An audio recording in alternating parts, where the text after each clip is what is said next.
Hello students, welcome to affairs cloud. My name is Vikas Rana. Students, हम best of the best current affairs provide करते हैं।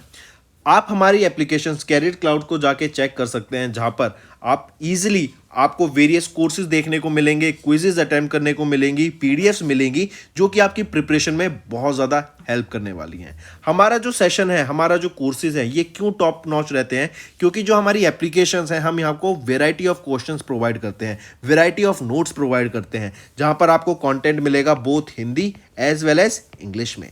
आपको क्या करना है, हमारी एप्लीकेशन को डाउनलोड करना है गूगल ऐप स्टोर से, जो कि आप इजीली कैरियर्स क्लाउड के नाम से सर्च करके डाउनलोड कर सकते हैं। And once you have downloaded, आपको लॉगिन करना पड़ेगा with your Gmail ID. And login करने के बाद आपको हमारी जो भी कोर्सेज हैं वो यहाँ पर आपको सारे देखने को मिलेंगे। जो भी आपको क्विज अटेम्प्ट करनी है वो देखने को मिलेगी। आपको ई बुक्स मिलेंगी, यहाँ पर पाथ मिलेंगे आपको। एंड जैसे मैंने आपको बताया, हम डेली बेसिस पे, वीकली बेसिस पे और मंथली बेसिस पे करंट अफेयर्स अपलोड करते हैं, both in Hindi as well as English language. यहां पर आप देखेंगे जो डेली बेसिस पे आपको नोट्स प्रोवाइड किए जाएंगे, फिर आप यूट्यूब पे वीडियो देख सकते हैं, उसके बाद आप आके इस एप्लीकेशन पे क्विज अटेम्प्ट कर सकते हैं डेली बेसिस पे, जो कि बहुत ज़्यादा हेल्पफुल रहने वाले हैं। सिमिलरली वीकली बेसिस पे भी आप ये करेंगे, जो करंट अफेयर्स हैं उसकी आपको पीडीएफ मिलेगी एंड आप क्विज अटेम्प्ट कर सकते हैं वीकली बेसिस पे भी, जो कि आपकी प्रिपरेशन को एक स्टेप आगे लेके जाएगा। एंड फिर ऐसे ही जो मंथली बेसिस पे आपको 100 क्वेश्चंस की इंपॉर्टेंट पीडीएफ मिलेगी, वो आप रिवीजन के लिए एक बहुत अच्छा सोर्स रहेगा आप सभी स्टूडेंट्स के लिए जो गवर्नमेंट एग्जाम एस्पिरेंट्स हैं। इसी के साथ साथ आप देखेंगे, हम बैंकिंग और इकोनॉमी के करंट अफेयर्स प्रोवाइड करते हैं आपको। हम state wise current affairs provide करते हैं, चाहे वो उत्तराखंड, उत्तर प्रदेश, त्रिपुरा, तेलंगाना, कोई भी स्टेट हो। नॉट जस्ट दिस फ्रेंड्स, इसी के साथ साथ देखेंगे हम आपको टॉपिक वाइज करंट अफेयर्स भी प्रोवाइड करते हैं, और ये टॉपिक्स बहुत ज़्यादा इंपॉर्टेंट होते हैं। टॉपिक्स देखें तो जैसे important days, national affairs, international affairs, sports, defence, science and technology, apps and web portals, name the topic, और आपको उस टॉपिक के यहाँ पे करंट अफेयर्स देखने को मिलेंगे।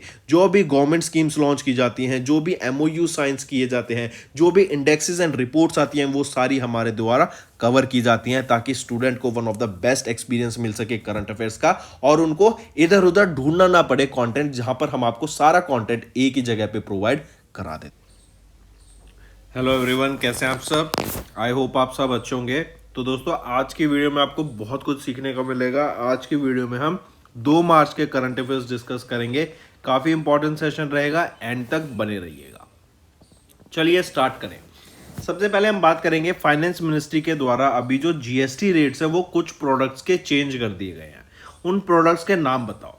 तो हमारे फाइनेंस मिनिस्टर कौन है? निर्मला सीतारमन। उनके द्वारा ये अनाउंसमेंट की गई अभी recently during the 49th meeting of the GST council, जो कि कब हुई थी? 18 फरवरी को ही। इसके दौरान डिसीजन लिया गया कि जो शार्पनर्स हैं, जैगरी है, जो जैगरी होता है आपका, जो गुड़ होता है, शुगर केन से बनता है, एंड एग्जामिनेशन इंस्टीट्यूट्स, इन तीनों चीज़ों के जो जीएसटी रेट्स है ना, उनको चेंज किया जाएगा। ठीक है। अगर मैं पेंसिल शार्पनर की बात करूं, इनका जीएसटी रेट पहले 18% होता था, उसको अब रिड्यूस करके कितना कर दिया गया है? 12%। ऐसी अगर मैं जैगरी की बात करूं, यहां पर जो आपका पहले जीएसटी रेट होता था 18% था, अब उसको रिड्यूस करके कितना कर दिया है? 5%। और जो अगर जैगरी खुला भी बिकता है, अगर खुला बिकेगा तो यहां पे जो जीएसटी रेट होगा उसको निल माना जाएगा। ठीक, तो याद रखेंगे इसको। नेक्स्ट आ जाता है वाइल्ड लाइफ बोर्ड। अब इन्होंने अप्रूव किया आईएएफ माउंटेन रडार को। कहां पर? अब सबसे पहले चीज तो देखो कि सही, ये माउंटेन रडार क्या होता है?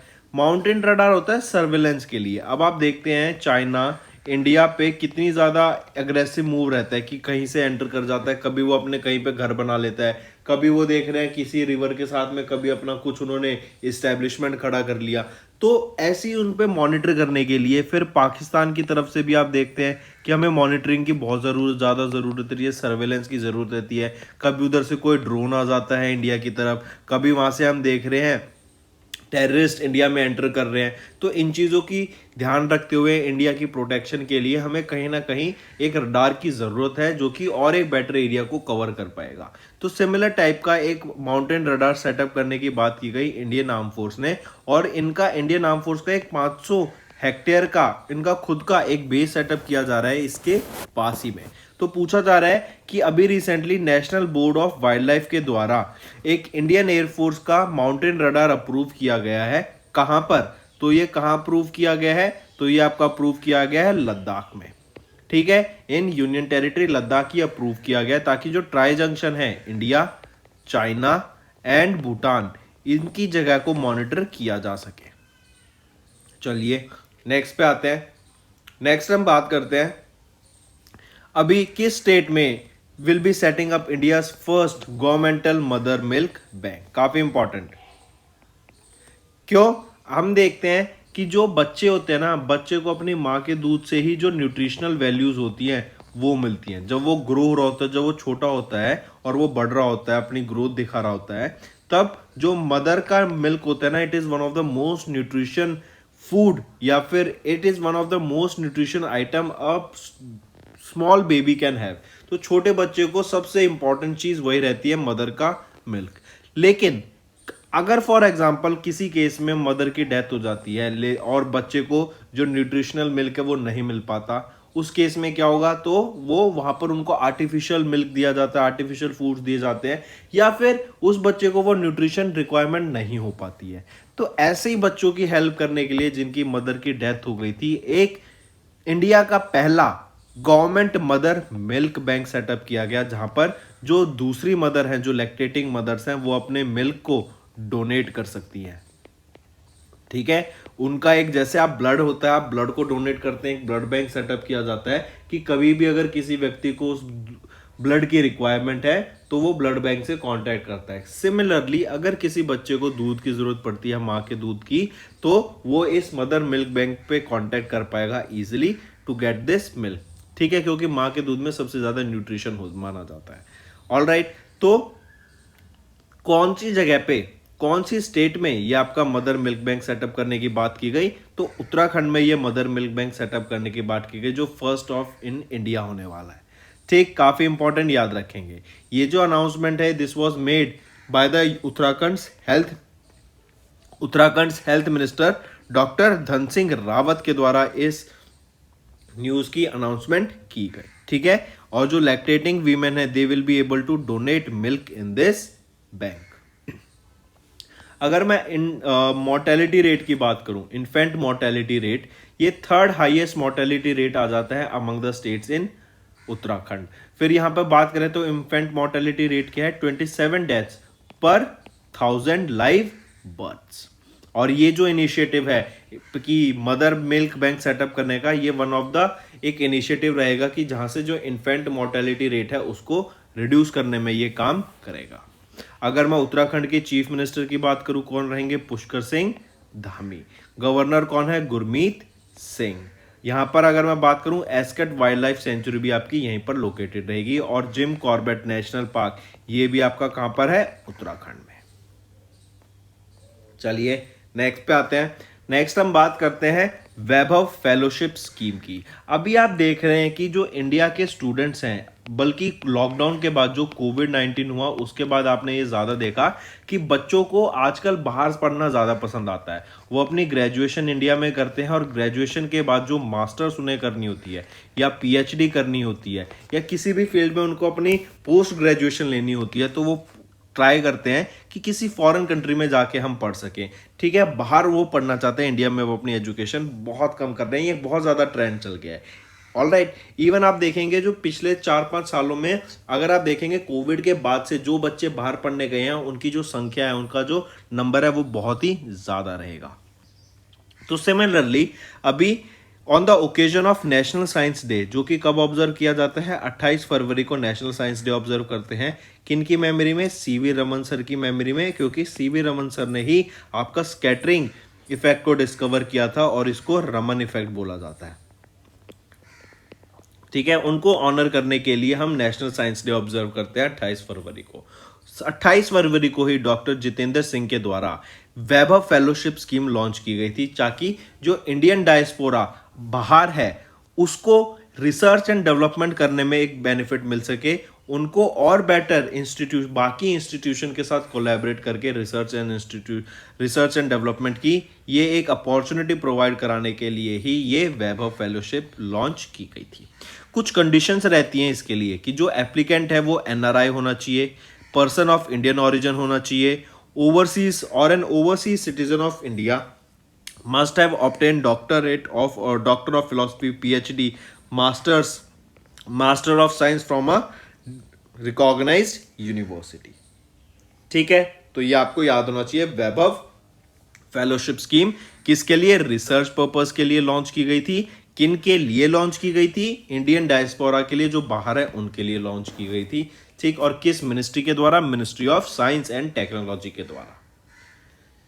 Next, which brand became the world's second strongest telecom brand. अब देखो, आपको याद हो जियो ने क्या किया था, जब जियो ने लॉन्च किया था इन्होंने अपना नेट फ्री में दे दिया था, free SIM, free calling, free internet सभी लोगों को। इससे क्या हुआ, लोगों को आदत लग गई और बहुत सारे लोगों ने इनका जो ब्रांड है जियो वो यूज करना स्टार्ट कर दिया। इवन उसी की मदद से देखेंगे आज सभी लोग, ऑलमोस्ट ऑल एवरीवन, आप जियो यूज करते हैं क्योंकि इन्होंने स्टार्टिंग में फ्री देना स्टार्ट किया था। ऐसे नहीं है, वोडाफोन भी यूज करते हैं, बीएसएनएल, एयरटेल भी यूज करते हैं, बट ड्यू टू जो इन्होंने ये फीचर निकाला था कि मैक्सिमम से मैक्सिमम हम लोगों को फ्री में इंटरनेट प्रोवाइड कराएंगे, फ्री कॉलिंग होगी, उससे बहुत ज्यादा लोग अट्रैक्ट हुए थे। तो ऐसे याद रखेंगे, जो वर्ल्ड का सेकेंड स्ट्रॉन्गेस्ट टेलीकम्युनिकेशन ब्रांड बन गया ना, वो रिलायंस जियो है। पहले 2022 में ये 5th पोजीशन पे होता था, लेकिन अब 2023 में ये 2nd पोजीशन पे आ गया है। सबसे पहली और इंपॉर्टेंट चीज तो ये याद रखेंगे। दूसरी आपको याद रखना है, इसी में टॉप पोजीशन किसकी रही, वो है स्विसकॉम की। स्विसकॉम ये स्विट्जरलैंड का आपका एक टेलीकम्युनिकेशन ब्रांड है जिसकी 1st पोजीशन रही। नेक्स्ट थिंग याद रखेंगे, रिलायंस जियो एशियन में टॉप पे रहा। एशिया में टॉप या best telecommunication, strongest telecommunication brand है और वर्ल्ड में 2nd पोजीशन पे आता है। ठीक है, चलिए नेक्स्ट पे आते हैं। यहाँ पे आप देख सकते हैं ब्रांड फाइनेंस टेलीकम्युनिकेशन 150 की ये रिपोर्ट है 2023 की, जिसमें बताया रिलायंस जियो ये वर्ल्ड का 2nd स्ट्रॉन्गेस्ट टेलीकम्युनिकेशन ब्रांड है और स्विसकॉम जो कि स्विट्जरलैंड से है इन्होंने टॉप किया। और स्विट्जरलैंड को तो AAA+ रेटिंग भी यहाँ पे, सॉरी रिलायंस जियो को AAA+ रेटिंग भी यहाँ पे दी गई है। जैसे आप देख सकते हैं 1st पोजीशन पे स्विसकॉम स्विट्जरलैंड का, 2nd पे रिलायंस जियो इंडिया, 3rd पर एटीसेल्ट ये आपका यूएई का, 4th पे आ जाता है एमटीएन ग्रुप अफ्रीका का और 5th Telcel Mexico. Next, ESAF small finance bank ने अभी एक एमओयू साइन किया किस सोलर कंपनी के साथ, to finance solar rooftop power system. अब जैसे क्या है कि हम जानते हैं अगर आप कोई भी सोलर पैनल या फिर आप इलेक्ट्रिक व्हीकल भी बाय करते हैं ना, तो गवर्नमेंट ऑफ इंडिया की तरफ से आपको सब्सिडी दी जाती है। कुछ government of India central government subsidy देती है और कुछ आपकी स्टेट गवर्नमेंट भी आपको सब्सिडी देती है, ताकि इलेक्ट्रिक व्हीकल के यूज को प्रमोट किया जा सके। इलेक्ट्रिक से रिलेटेड जो भी जैसे आपके पैनल्स हो गए, व्हीकल्स हो गए, इनको प्रमोट कराने की यहाँ पे बात की जाती है। तो सिमिलरली याद रखेंगे, वी गार्ड एक ये सोलर पावर मैन्युफैक्चरिंग कंपनी है। ठीक है, ये रूफटॉप्स बनाती है, ये पैनल्स बनाती है ताकि रूफटॉप पे स्टैब्लिश किया जा सके, इनको इंस्टॉल किया जा सके। तो ईएसएफ स्मॉल फाइनेंस बैंक ने टाई अप किया वी गार्ड के साथ, एक एमओयू साइन किया ताकि जो सोलर रूफटॉप पावर सिस्टम्स है ना, इनको फाइनेंस किया जा सके। मतलब जो लोग इनको बाय करेंगे 80% तक का वो इस सोलर रूफटॉप्स को फाइनेंस करा सकते हैं, चाहे रेजिडेंशियल के लिए बनवाएं चाहे वो कमर्शियल के लिए बनवाएं। ठीक है, इससे क्या हो जाएगा, इजी ईएमआई वो बनवा सकते हैं इन द लॉन्ग टर्म और उनकी पॉकेट फ्रेंडली भी रहेगा और इसकी मदद से क्या होगा, वो क्लीन ग्रीन एनर्जी खुद घर पे ही जनरेट कर पाएंगे। ठीक है, चलिए, तो ईएसएफ स्मॉल फाइनेंस बैंक ने किसके साथ टाई अप किया, वी गार्ड के साथ टाई अप किया ताकि रूफटॉप सोलर पावर सिस्टम्स को फाइनेंस किया जा सके। नेक्स्ट आप यहां पे देख सकते हैं V guard and ESF small finance bank, इनके बीच में ये टाई अप हुआ है। अगर मैं ईएसएफ स्मॉल फाइनेंस बैंक की बात करूं, जरा बताओ managing director and chief executive officer कौन रहेंगे, वो हैं कदम्बली पॉल थॉमस। हेडक्वार्टर रहेगा थिसूर केरला में और ये 10 मार्च 2017 को इसको इस्टेब्लिश करा गया था। नेक्स्ट पे आते हैं, which organization will fund tourism projects in Himachal Pradesh. अब देखो हिमाचल प्रदेश, उत्तराखंड, जम्मू एंड कश्मीर, ठीक है। ये जगह जो आपकी देखती है ना, ये एक ऐसी हिल स्टेशन एरिया है जहाँ पे मोस्ट ऑफ द इंडियंस जाना पसंद करते हैं, ठीक, खासकर तो नॉर्थ इंडियंस। फिर यहीं पर आप देखेंगे जो ये हिमाचल प्रदेश हो जाता है ना और उत्तराखंड, ये दोनों और ज़्यादा इंपॉर्टेंट जगह हो जाती हैं क्योंकि ये ईजिली रीचेबल रहते हैं, जो लोग हमारे सेंट्रल इंडिया से या फिर नॉर्थ इंडिया से प्रेफर करते हैं जाना। तो यहीं पर देखें कि हिमाचल प्रदेश में टूरिज्म प्रोजेक्ट्स को फंड करने के लिए, यहाँ पे इंफ्रास्ट्रक्चर डेवलप करने के लिए, इवन जो जगह और ज्यादा सुंदर बनाई जा सकती है उनको और ब्यूटीफाई किया जा सकता है, और जो अनएक्सप्लोर्ड एरियाज हैं उनको भी ब्यूटीफाई करने के लिए ही हिमाचल प्रदेश को अभी एक ऑर्गेनाइजेशन के द्वारा फंड प्रोवाइड करे गए हैं। पूछा जा रहा है उस ऑर्गेनाइजेशन का नाम बताओ, तो वो रहेगा आपका एशियन डेवलपमेंट बैंक। तो याद रखेंगे टोटल 2357 करोड़ रुपीस का ये प्रोजेक्ट रहेगा जहां पे ब्यूटिफिकेशन हिमाचल प्रदेश के इंफ्रास्ट्रक्चर डेवलपमेंट की जाएगी ताकि टूरिज्म को बढ़ाया जा सके। लेकिन जो फेज 1 रहेगा, फर्स्ट फेज में एशियन डेवलपमेंट बैंक के द्वारा 1311.2 करोड़ रुपए ही प्रोवाइड किए जाएंगे, ताकि ये जो अमाउंट प्रोवाइड किया जाएगा ना, ये क्या है, इंफ्रास्ट्रक्चर डेवलपमेंट में लग जाएगा। जैसे अगर हम बात करें फॉर एग्जांपल फेज 1 में क्या होगा, पालमपुर जो है उसकी ब्यूटिफिकेशन पे बात की जाएगी, एक कन्वेंशन सेंटर बनाया जाएगा धर्मशाला में। फिर हम देखें तो एक थीमेटिक कम ग्रीन पार्क सेटअप किया जाएगा प्रागपुर में, वेलनेस सेंटर खोला जाएगा धर्मशाला में, शिमला में, कुल्लू मनाली में। तो इन जिन चीजों पे ये चीजें खोली जाएंगी जिसके लिए फर्स्ट फेज में 1311 करोड़ रुपए अप्रूव करे गए हैं, ठीक है। तो करेक्ट ऑप्शन बन जाता है ऑप्शन 1। वर्ल्ड बैंक और आईएमएफ की बात करें, इनका हेडक्वार्टर वॉशिंगटन डीसी में। आईएमएफ की बात करें तो ये वो ऑर्गेनाइजेशन है कि जब किसी कंट्री पे फाइनेंशियल सिचुएशन बनती है, फाइनेंशियल दिक्कत आती है, तब आईएमएफ हेल्प करता है। और वर्ल्ड बैंक कब हेल्प करता है, जब किसी कंट्री को ग्रो करना हो और इंफ्रास्ट्रक्चर डेवलपमेंट की बात करनी हो। नेक्स्ट यहाँ पे आप देख सकते हैं एशियन डेवलपमेंट बैंक फंड करेगा 1311 करोड़ रुपए टूरिज्म प्रोजेक्ट्स के लिए हिमाचल प्रदेश में, ठीक है। चलिए नेक्स्ट आ जाता है आईडीएफसी एंड फेडरल बैंक। इन्होंने पार्टनर किया साधन के साथ ऑन यूपीआई 123 पे। अब देखो क्या क्या याद रखना है, सबसे पहले तो याद रखेंगे IDFC first bank, federal bank और एक micro finance institution Sadhan, as well as next gen जो कि एक Delhi based fintech solution vendor रहेगा। इन 4 ऑर्गेनाइजेशन का नाम याद रखना। इन्होंने एक दूसरे के साथ कोलैबोरेट किया ताकि यूपीआई 123 पे को बढ़ा के यूज किया जा सके, इसको ज्यादा से ज्यादा इसका यूज किया जा सके और लोगों को एंकरेज किया जा सके कि इसको यूज करें। ये यूपीआई 123 एक पेमेंट ऑप्शन है फॉर फीचर फोन यूजर्स, जहां पे वो यूपीआई यूज कर सकते हैं। This was introduced in December 2022 by RBI in partnership with NPCI, national payment corporation of India. NPCI आपका 2008 में आया था और एनपीसीआई के द्वारा ही यूपीआई को लॉन्च किया गया था 2016 में, ठीक है। फिर याद रखेंगे जो ऑनलाइन डिजिटल पेमेंट होते हैं उससे रिलेटेड कोई भी क्वेरीज आती हैं, उससे रिलेटेड प्रॉब्लम्स आ रही हैं, तो उसको सॉल्व करने के लिए आरबीआई के द्वारा एक प्लेटफॉर्म लॉन्च किया गया जिसका नाम है डिजी साथी। डिजी साथी उनका ये प्लेटफॉर्म रहेगा जो कि एक 24/7 हेल्पलाइन रहेगी for all digital payment users. Moving on, next बात करते हैं एंजल वन की। एंजल वन के द्वारा सेबी अप्रूवल मिला for mutual fund business. Angel one जो कि पहले एंजल ब्रोकिंग लिमिटेड के नाम से था, ये एक इंडियन स्टॉक ब्रोकर फर्म है। इनको इन प्रिंसिपल अप्रूवल मिला है सेबी के द्वारा to sponsor a mutual fund. ये company will establish an asset management company and the trustee company in the compliance with SEBI regulations and other applicable laws. Angel One is a technology-led financial services company providing brokering and advisory services, margin funding, loan against shares and financial product distribution to its client under the brand Angel Broking. Next बात करते हैं India की GDP data के बारे में। पहले India की GDP देखें हम तो थर्ड क्वार्टर में विल ग्रोइंग एट 4.4%, ठीक है। और ये एनएसओ के द्वारा, नेशनल स्टैटिस्टिक ऑफिस के द्वारा ये डाटा रिलीज किया गया कि जो इंडिया की जीडीपी ग्रोथ रेट वो डीएक्सेलरेट कर गई to 4.4% in the third quarter, जो कि अक्टूबर से दिसंबर महीने का था। ठीक है। सेकेंड क्वार्टर की बात करें तो 6.3% यहाँ पे ग्रोथ रही जुलाई से सितंबर, और अक्टूबर से दिसंबर की बात करें तो 4.4% की ग्रोथ रही। यहाँ पे बताया जा रहा है कि जो हमारी मैन्युफैक्चरिंग है ना, उसमें बहुत ज़्यादा रिडक्शन देखने को मिली है उसमें हमें, और उसी की वजह से ये जीडीपी है वो हमारी कम होती दिख रही है।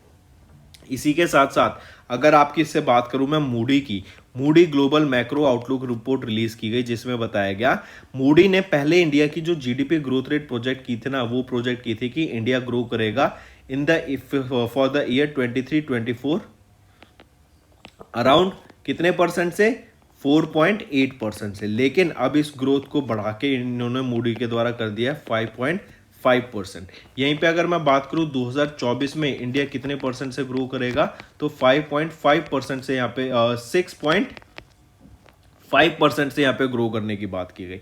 और इसको मैं ज़्यादा क्लियर करने के लिए 2023 में याद रखेंगे, मूडी के हिसाब से अब इंडिया ग्रो करेगा बाय 5.5%, और 2024 में मूडी के हिसाब से इंडिया ग्रो करेगा बाय 6.5% से। ठीक है, याद रखेंगे, काफ़ी इंपॉर्टेंट। फिर यहीं पे बताया गया कि जो ग्लोबल ट्रेड है ना, आप उसमें देखेंगे ग्लोबल ग्रोथ में रिडक्शन देखने को मिलेगी ड्यू टू इकोनॉमिक क्राइसिस जो चारों तरफ चल रहा है and world like war like जो सिचुएशन है। फिर यहाँ देखेंगे इन्होंने प्रोजेक्ट किया कि 2022 में जो ग्रोथ हमें देखने को मिली है वो थी अराउंड 2.7% की, 2023 में हमें देखने को मिलेगी अराउंड 2% की, और 2024 में हमें देखने को मिलेगी 2.4% की ग्रोथ इन 2024। ठीक, ये मूडी के द्वारा रिपोर्ट रिलीज की गई थी। और नेक्स्ट पे आते हैं, नेक्स्ट बात करेंगे Reliance Industries setup subsidiary to develop commercial properties. ये काफ़ी इंपॉर्टेंट न्यूज़ है, याद रखेंगे। अब रिलायंस इंडस्ट्रीज भी अपना क्या करेंगे, रियल एस्टेट में एंटर किया इन्होंने, और ये कमर्शियल प्रॉपर्टीज को डेवलप करेंगे। अब कमर्शियल प्रॉपर्टीज क्या हो जाती हैं, जैसे आपके ऑफिस स्पेस हो गए, ठीक है, यहीं पर आपकी आ गई एसयूज होते हैं स्पेस कम ऑफिस, यहीं पे आपकी आ गई शॉप्स जहाँ पे अलग अलग ब्रांड्स अपने बिजनेस को कैरी आउट कर सकते हैं। तो इसी के लिए अभी रिसेंटली याद रखेंगे, डायरेक्ट क्वेश्चन आएगा कि रिलायंस इंडस्ट्री ने बोला है कि वो कमर्शियल प्रॉपर्टीज में इन्वेस्ट करेंगे।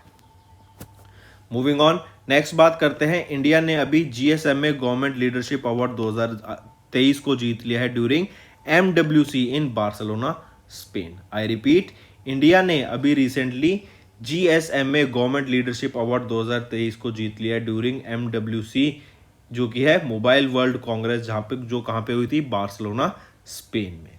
ठीक है, India has globally recognised with the government leadership award 2023 के लिए by GMA association for implementation of the best practices in the telecom policy and regulation.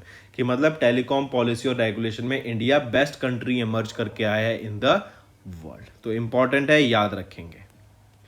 Moving on, यहाँ पे आप देख सकते हैं जीएसएमए क्या है, ये एक एक्रोनिम है for group special mobile association. इन्हीं के द्वारा ये MWC mobile world congress organise कराई गई थी बार्सिलोना स्पेन में। नेक्स्ट, यहाँ पे एक और चीज याद रखेंगे, India is home to some world's most affordable handsets and data plans. By 2025 India is projected to become the second largest smartphone market in the world, and India's biggest ever spectrum auction for 5G was held in July 2022 with in total 72 GHz spectrum was sold across 10 spectrum bands. Next, Hindi writer Vinod Kumar Shukla, इनको अभी recently pen Nabokov award से सम्मानित किया गया for achievement in international literature. इनके बारे में देखें तो याद रखना, ये काफ़ी फेमस शॉर्ट स्टोरी राइटर हैं, नॉवलिस्ट हैं, पोएट हैं, विनय कुमार शुक्ला। और इनको अभी, और अगर पूछा जाए किस लैंग्वेज से बिलोंग करते हैं तो हिंदी लैंग्वेज से बिलोंग करते हैं। और इनको during the 59th annual PEN literary award के दौरान, जो कि टाउन हॉल न्यूयॉर्क यूएसए में हुआ, इनको PEN Nabokov award for achievement in international literature इससे सम्मानित करा गया है। इन्हीं के बारे में बात करें तो इनका जन्म 1937 में हुआ था, छत्तीसगढ़ में हुआ था। ठीक, फिर इनको साहित्य अकेडमी अवार्ड से सम्मानित किया गया था 1999 में फॉर हिज नॉवल दीवार में एक खिड़की रहती थी, that is a window lived in a wall. Next, next आ जाता है हम जीरो डिस्क्रिमिनेशन डे कब ऑब्जर्व करते हैं, तो 1 मार्च को हम जीरो डिस्क्रिमिनेशन डे ऑब्जर्व करते हैं। And this is to fight against the systematic and cultural discrimination against the people जिनको HIV होता है, एड्स होता है। HIV क्या होता है, ह्यूमन इम्यूनो डेफिशिएंसी वायरस, और एड्स क्या होता है, एक्वायर्ड इम्यूनो डेफिशिएंसी सिंड्रोम। ठीक है, ये डे है basically to raise awareness about the inequalities that prevent people from living full and a productive life. यहीं पर आप इसकी थीम याद रखेंगे, काफी इंपॉर्टेंट थीम रहेगी, वो है save lives decriminalise. Stay save lives decriminalise, ये आपकी थीम रहेगी जीरो डिस्क्रिमिनेशन डे की, जो कि 1 मार्च को ऑब्जर्व किया जाता है। अगर मैं फर्स्ट एडिशन बात करूं, इसका पहला एडिशन कब ऑब्जर्व किया गया था, 2014 में पहली बार ऑब्जर्व किया गया था। तो आप यहां देख सकते हैं वर्ल्ड जीरो डिस्क्रिमिनेशन डे 1 मार्च को। फिर वर्ल्ड सिविल डिफेंस डे, ये भी आपका 1 मार्च को ही ऑब्जर्व किया जाता है, याद रखेंगे। और इसकी थीम रहेगी the role of information technology is in risk assessment. I repeat, the role of information technologies in risk assessment, ये आपकी थीम रहेगी वर्ल्ड सिविल डिफेंस डे 2023 की। नेक्स्ट आ जाता है 47 सिविल अकाउंट्स डे, ये भी आपका 1 मार्च को ही ऑब्जर्व किया जाता है, 47 सिविल अकाउंट्स डे। और इसी डे को हम बोलते हैं foundation day of ICAS। ICAS होता है इंडियन सिविल अकाउंट सर्विसेज, और ये 1 मार्च को ऑब्जर्व किया जाता है। और याद रखेंगे 1 मार्च 2023 में 47 सिविल अकाउंट्स डे ये ऑब्जर्व किया गया था। फिर बात करते हैं बिहार के फाइनेंस मिनिस्टर विजय कुमार चौधरी की। इनके द्वारा अभी बजट प्रेजेंट किया गया है बिहार का with N outlay of 2.61 lakh crore rupees के हिसाब से। ठीक है, यहाँ पे आप देखेंगे जो फिस्कल डेफिसिट है, it has been projected at around 25,567 crore rupees, जो कि 2.98% होता है GDP का। Fiscal deficit remaining at 3.78% of state GDP, जो कि हमारा 4.5% की लिमिट तक प्रिस्क्राइब किया जाता है। ठीक है, तो ये आपको याद रखना है, छोटी सी चीज। तो दोस्तों ये तो हो गए हमारे आज के करंट अफेयर्स। अब आ जाते हैं क्विक रिवीजन पे। पहला, फाइनेंस मिनिस्ट्री ने नोटिफाई किए changes in the GST rate for pencil sharpeners, jaggery and examination institutes. Wild life board ने अप्रूव किया IAF का माउंटेन रडार लद्दाख में। उत्तराखंड ने सेटअप किया इंडिया का पहला गवर्नमेंट मदर मिल्क बैंक को। Union minister doctor Jitendra Singh ने लॉन्च किया Vaibhav fellowship scheme for Indian diaspora abroad for research and development.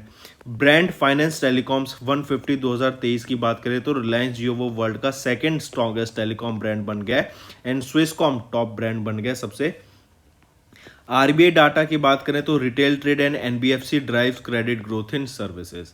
ESAF small finance bank की बात करें, इन्होंने एक MOU साइन किया वी गार्ड के साथ to finance solar rooftop power systems. Asian development bank की बात करें, यह फंड करेगा 1311 करोड़ रुपए for tourism projects in Himachal Pradesh during the phase 1।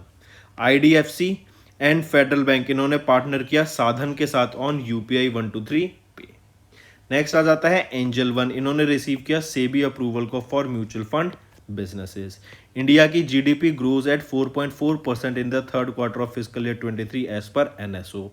Moody की ग्लोबल मैक्रो आउटलुक 2023-24 की बात करें, इंडिया ग्रोथ करेगा एट 5.5% फॉर 2023 एंड 6.5% फॉर 2024, और जो ग्लोबल इकोनॉमी है वो स्लो कर जाएगी to 2% in 2023। TCIL entered into a pact with BSNL for captive non-public network services. Reliance Industries ने सेटअप किया एक subsidy to develop commercial properties. India ने GSM में गवर्नमेंट लीडरशिप अवार्ड जीता during the MWC in Barcelona Spain. Vinod Kumar Shukla जो कि Hindi writer हैं, इनको पेन नाबोकोव अवार्ड से सम्मानित किया गया for achievement in international literature. Zero discrimination day, world civil defence day and world 47 civil accounts day, ये तीनों आपके 1 मार्च को ऑब्जर्व किए जाते हैं। नेक्स्ट आ जाता है बिहार के फाइनेंस मिनिस्टर विजय कुमार चौधरी, इन्होंने प्रेजेंट किया 2.61 लाख करोड़ रुपए का बजट फॉर फिजिकल ईयर 24। तो दोस्तों ये हो गए हमारे आज के सारे इंपॉर्टेंट करंट अफेयर्स। अब चलते हैं आपकी कुछ रिवीजन करंट अफेयर्स पे। जैसे national science day CV Raman sir की मेमोरी में ऑब्जर्व किया जाता है, उनके बर्थ एनिवर्सरी पे, और इन्होंने ही रमन इफेक्ट को फॉर्म किया था, और 28 फरवरी को हम ये नेशनल साइंस डे ऑब्जर्व करते हैं। फिर बात करें रेयर डिजीज़ डे 28 फरवरी को ऑब्जर्व किया जाता है। अगर मैं बात करूँ बेस्ट फीफा फुटबॉलर की, तो मेन कैटेगरी में तो रहेंगे लायनल मेसी जो अर्जेंटीना से हैं, और वीमेन कैटेगरी में कौन रहेंगी, एलिक्सा पुतलास, ये आपकी स्पेन से बिलोंग करती है। नेक्स्ट आ जाता है bank of Maharashtra and Experian, इन्होंने कोलैबोरेट किया for cutting edge solution and digital security to their customers. फिर गवर्नमेंट ने अप्रूव किया एक 2880 मेगावाट का मल्टीपर्पज़ प्रोजेक्ट अरुणाचल प्रदेश में, जिसको 9 साल लगेंगे बनने में, और इसमें $3.9 बिलियन के इन्वेस्टमेंट करने की बात की गई है। नेक्स्ट आ जाते हैं केरला और यूनाइटेड नेशन वीमेन। ये यूनाइटेड नेशन वीमेन एक यूएन का ही पार्ट है। इन्होंने एक एमओयू साइन किया ताकि वीमेंस को टूरिज्म में बढ़ावा दिया जा सके, और जो केरला में टूरिज्म है उसको और ज़्यादा सेफ बनाया जा सके for single tourist like women जो अकेला घूमना पसंद करती हैं, उनके लिए भी ये यहाँ पे एक एमओयू साइन किया गया, उनके लिए भी यहाँ पे काफ़ी ज़्यादा बात की गई। नेक्स्ट आ जाता है 4th edition of national protein day, 27 फरवरी को ऑब्जर्व करते हैं नेशनल प्रोटीन डे। फिर आ जाता है बिहार कैबिनेट ने अभी अप्रूव किया $50,000 एक वेदर मॉनिटरिंग सिस्टम, या फिर हम बोले फॉग अलर्ट सिस्टम सेटअप करने का with USNCAR। Next Govind Raj केम्परेड्डी, ये वो पहले इंडियन बन गए हैं जिनको अभी अपॉइंट किया गया है to be as the president of FIBA Asia. FIBA Asia के जो नए प्रेसिडेंट बने हैं वो कौन है, और first Indian to be appointed as the president of FIBA Asia Govind Raj Kempareddy. ठीक है, तो दोस्तों ये थे हमारे इंपॉर्टेंट करंट अफेयर्स आज के। आई होप सेशन इंटरेस्टिंग था। अब आ जाते हैं होमवर्क पर। पहला, which city is the host of international bio resources conclave and ethno pharmacology congress 2023 के लिए। दूसरा, which city is the host of W20 inception meeting under India's G20 presidency. तीसरा, which city has been renamed as Chhatrapati Sambhaji Nagar. तो दोस्तों ये 3 आपके homework questions रहेंगे। I hope आपको सेशन पसंद आया। वीडियो को लाइक कर दें और कमेंट करके ज़रूर बताएं कि आपके क्या व्यूज़ रहेंगे। अगर आप चाहते हैं हम ऐसा सेशन फ्यूचर में लाते रहें तो ज़्यादा से ज़्यादा मेरे को कमेंट चाहिए, ज़्यादा से ज़्यादा लाइक चाहिए इस वीडियो पे, ताकि हमें मोटिवेशन मिल सके, मुझे मोटिवेशन मिल सके कि मैं आपके लिए और बेटर कंटेंट प्रोवाइड कर सकूँ। So that's all for the day friends. Thank you and have a nice day. That's all for the day friends, ये हमारी वीडियो थी। आई होप आपको वीडियो पसंद आई होगी। इसी के साथ साथ फ्रेंड्स आप हमारे यूट्यूब चैनल को सब्सक्राइब कर सकते हैं, आप टेलीग्राम चैनल पे जाके हमें फॉलो कर सकते हैं। एंड इसी के साथ साथ अगर आपको कोई भी प्रॉब्लम आ रही है या तो पेमेंट में या हमारे कोर्सेज के साथ, तो आप हमें कांटेक्ट कर सकते हैं एट द नंबर 7677333862, या फिर आप हमारी मेल आईडी पे हमें मेल कर सकते हैं and I will make sure कि आपकी जो प्रॉब्लम है उसको जल्दी से जल्दी सॉल्व किया जाए। इसी के साथ साथ आप हमारे इंस्टाग्राम हैंडल affairscloud_official को फॉलो कर सकते हैं। कोड और याद रखना, वो है विकास10। अगर आपको 10% का एक्स्ट्रा डिस्काउंट चाहिए तो आप विकास10 का कोड यूज कर सकते हैं, आपको क्रैक 10 के अलावा 10% का डिस्काउंट यहां पे मिलेगा। और इसी के साथ साथ अगर आपको कोई भी इश्यू आ रहा है हमारी एप्लीकेशन से रिलेटेड, वेबसाइट से रिलेटेड, या आपका कोर्स परचेज नहीं हो रहा, या आपका कोर्स परचेज हो गया, पैसे कट गए हैं, या कोई भी इशू आ रहा है, तो आप हमें कॉन्टैक्ट कर सकते हैं एट द नंबर 9677333862, या फिर आप मेल कर सकते हैं support@affairscloud.com पे। एंड आई मेक श्योर हमारा रिप्रेजेंटेटिव आपको जल्दी से जल्दी आपको रीच करेगा एंड आपकी प्रॉब्लम को सॉल्व करेगा। That's all for the day, friends. I hope you enjoyed the session, and you can follow us on the YouTube channel, as well as apart from YouTube channel you can go and follow us at Affairs Cloud Telegram channel. And if you have any queries related to the content or the of courses offered to you or the payment which you did on the application, you can contact us on the number provided, that is 7677333862. Apart from this friends, you can follow us on the Facebook as well as on Instagram handle, that is affairscloud_official.